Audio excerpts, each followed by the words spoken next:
అప్పుడు మళ్ళీ శంకరాచార్య ఇంకో మాట అంటున్నాడు 60 శ్లోకాలు గడిచాక, ఇదిగో నేను నీకేమి ఇయ్యలేను అనుకుంటున్నావేమో, నువ్వు కూడా నాకు ఇయ్యలేవు, నీకు నాకు రామ్ రామ్, నీకు బెబ్బే, నీకు నీ నాన్నకి మీ నాన్నకి బెబ్బే అని, నీకు నాకు రామ్ రామ్, నువ్వు కూడా నాకు ఇయ్యలేవు అంటే, అదేమిటయ్యా నువ్వు అంత గొప్పవాడు అంటే, ఏమిస్తావయ్యా, నీకు కావలసినవి నా దగ్గర లేనట్టే నాకు కావలసినవి నీ దగ్గర లేవు అన్నాడు. మనకు కావలసినవి ఏమిటండి? అశనం గరళం పణి కలాపో వసనం చర్మచ వాహనం మోక్షక మమదాస్యసి కిం కిమస్తి శంభో, మమదాస్యసి కిం కిమస్తి శంభో తవ పాదాంబుజ భక్తిమేవ దేహి.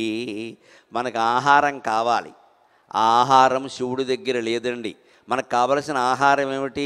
ఇదివరకంటే ఏదో ఇడ్లీలు దోశలు మినపరొట్లు అని చెప్పేవాళ్ళు, ఇప్పుడు అలా చెప్పట్లా. స్విగ్గీ జొమాటో వాళ్ళు వస్తే మనకి పార్వతీ పరమేశ్వరులు వచ్చినట్టే, పొద్దున్నే వాళ్లే దర్శనం మనకి. ఇంకా ఇతర నగరాల్లో కాపురాలు నడుస్తున్నాయేమో కానీ హైదరాబాదులో కాపురం చేసేది ఎవరంటే స్విగ్గీ జొమాటో, వీళ్ళే కాపురం చేస్తారు. వాళ్ళకి 2 పిల్లలు ఉంటారు, ఒకరు పొటాటో ఒకరు టమాటో. మొగాడు కాస్త గట్టిగా ఉంటాడు కాబట్టి వాడు పొటాటో, ఆడపిల్ల మెత్తగా ఉంటుంది కాబట్టి అది టమోటో. మన బతుకులు ఇంతే, తెల్లారితే స్విగ్గీ జొమాటో పొటాటో టమోటో. ఇంకేమున్నాయి కనుక ఇంట్లో వంటలు ఎక్కడున్నాయి ఇప్పుడు అసలు? ఈ స్విగ్గీ జొమాటో పట్టుకెళ్ళి మనం ఇమ్మన్నామనుకో, ఆయన ఏమంటాడు, స్విగ్గీ జొమాటో వాడు కైలాసానికి రావట్లేదయ్యా, నన్నేం చేయమంటావు, అక్కడికి డెలివరీ లేదుట అంటాడు ఆయన. అంచేతన అశనం గరళం, అందుకని ఆయన దగ్గరున్న ఆహారం మనకిస్తాట. ఆయన దగ్గరున్న ఆహారం ఏమిటండి?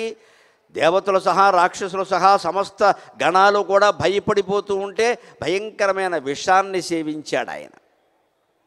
ఆ విషం మనకిస్తాడు. విషం బతుకులో ఉంటేనే విషం భరించలేకపోతున్నాం, నిజంగా విషం ఇస్తే మనం ఏమైపోతాం? అందుకని భక్తుడు అంటాడు అశనం గరళం, నేను నిన్న అన్నం పెట్టమని అడగలేనయ్యా, మాకు కావలసిన అన్నం ఇది కదా, పెసరట్లు మినపట్లు కావాలి, అవి నీ దగ్గర లేవు, నీ దగ్గర ఉండే విషం మాకు పట్టుకొచ్చిస్తావు, మేము ఒక్క క్షణంలోనే చనిపోతాం, నువ్వు కాబట్టి బతికావు, అమ్మవారికి భర్తవు కాబట్టి ఆ సర్వమంగళ మాంగళ్యం నిన్ను కాపాడింది కానీ మమ్మల్ని ఎవడు కాపాడతాడయ్యా, అందుకని మాకు పెట్టడానికి అన్నం నీ దగ్గర లేదు అంటే పాపం శివుడు కూడా నిజమే, నా దగ్గర లేనివి కూడా కొన్ని ఉన్నాయి, నిజానికి ఈ ఆహారం నా దగ్గర లేదు కదా అన్నట్ట. అశనం గరళం పణి కలాపో, పోనీ ఇందాక ఆయనకి బంగారం ఇవ్వలేనన్నాం, మనకు కావలసిన ఆభరణాలు ఆయన ఏమైనా ఇవ్వగలడా? శివుడి దగ్గర నిలబడి ఏదైనా ఆభరణం ఇవ్వన్నామను కదా, ఎవడు అడుగుతాడా అని చూస్తున్నా అని మెళ్ళలోంచి ఒకటి తీసి మన మీద బారేస్తాడు, అది జర్రుగొడ్డు, మనం చచ్చిపోతాం ఇక్కడ. ఆయనకన్నీ పాముల ఆభరణాలుగా ఉంటాయి, చేతికో పాము, మెడకో పాము, కాలికో పాము, వేలికో పాము, మొత్తం సర్పభూషణుడు నాగభూషణుడు. ఆయన దగ్గరున్నవే, మరి నా దగ్గర ఉన్నవే ఇస్తాను కదయ్యా, లేనివి ఎవరైనా ఇస్తారా? ఎవరైనా సరే దానం చేసేవాళ్ళు ఉన్నవే ఇస్తారు. అంచేది ఉన్న వాటిలో మనకి ఎక్కువగా ఉన్నది ఇవ్వడం దానం అండి. ఆ మాట గుర్తుపెట్టుకుందాం, ఉన్న వాటిల్లో మనకి ఎక్కువగా ఉన్నది ఇవ్వడం దానం, మనకి రావలసిన దాన్ని వదులుకోవడం త్యాగం. తేడా అది. ఉన్న దాంట్లోనే మనకి ఎక్కువగా ఉన్నదాన్ని పేదవాళ్ళకి ఇవ్వడం దానం, మనకి రావలసిన దాన్ని వదులుకోవడం త్యాగం. భరతుడు చేసింది త్యాగం, ఆయనకి రావలసిన రాజ్యాన్ని వదులుకుని పాదపూజ చేశాడు. రాముడు చేసింది త్యాగమే, ఆయన రావలసిన దాన్ని వదులుకున్నాడు. ఆయన తర్వాత పట్టాభిషేకం అయ్యాక రామచంద్రమూర్తి ఎంతోమందికి ఎన్నో ఇచ్చాడు, అవన్నీ దానాలు త్యాగాలు కావు.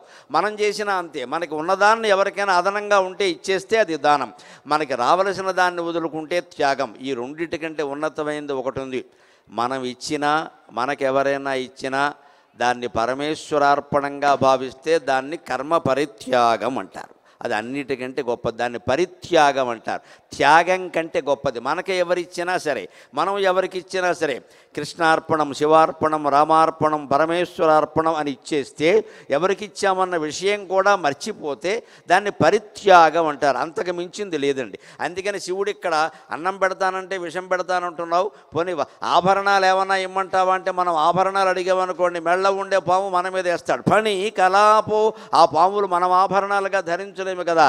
పోనీ బట్టలు కావాలి కదండి మనకి, బ్రహ్మాండమైనటువంటి లెనిన్ కాటన్ కావాలి, అది కావాలి, రేమాన్స్ షూటింగ్ కావాలి, అవి కావాలి, ఇవి కావాలి. నాకు తెలిసిన కంపెనీల పేర్లు ఏవో చెబుతున్నాను, వాళ్ళకి నాకు అగ్రిమెంట్ ఉందని అనుకోకండి, నాకు తెలిసినవేవో నేను చెబుతున్నాను, ఎటువంటి అడ్వర్టైజ్మెంటు కాదు ఇది. అందుకని పోనీ ఏదైనా షూటు బూటు పట్టుకెళ్ళి ఇద్దామా అంటే ఆయన ఏం కట్టుకుంటాడు? వసనం చర్మచ, గజ చర్మం దొడుక్కుంటాడు, పులి చర్మం కట్టుకుంటాడు. ఆ పులి చర్మమే మనకిస్తాడు. ఎలాగా పులి చర్మం కట్టుకోమంటే, గజ చర్మం కట్టుకోమంటే? బహుశా నాకు పెద్ద అనుమానం ఏంటంటే మన కుర్రాళ్ళు వేస్తూ ఉంటారు జీన్స్ ప్యాంట్, అది ఏనుగుతో లేనండి, అనుమానం వెళ్ళేది. ఇంకా అంత లావుగా ఏది ఉండదు. ఎంత ఉతికినా దానికి మాసింది పోదు. వాషింగ్ మెషిన్లో వేస్తే మిషన్ అరిగిపోతుంది. అందుకని శివుడు కట్టేటువంటి గజ చర్మాన్నే మన వాళ్ళు కాస్త కుట్టించుకుని ఈ జీన్స్ ప్యాంట్ కింద తొడుగుతున్నారు. అందుకని ఏ కుర్రాడు అమ్మాయి మీకు జీన్స్ ప్యాంటుతో కనపడినా నమ శివాయ అని నమస్కారం పెట్టుకోండి, పుణ్యం వస్తుంది హాయిగాను. జీన్స్ ప్యాంట్ అంటే అదే, అంతకంటే ఉంది కనుక.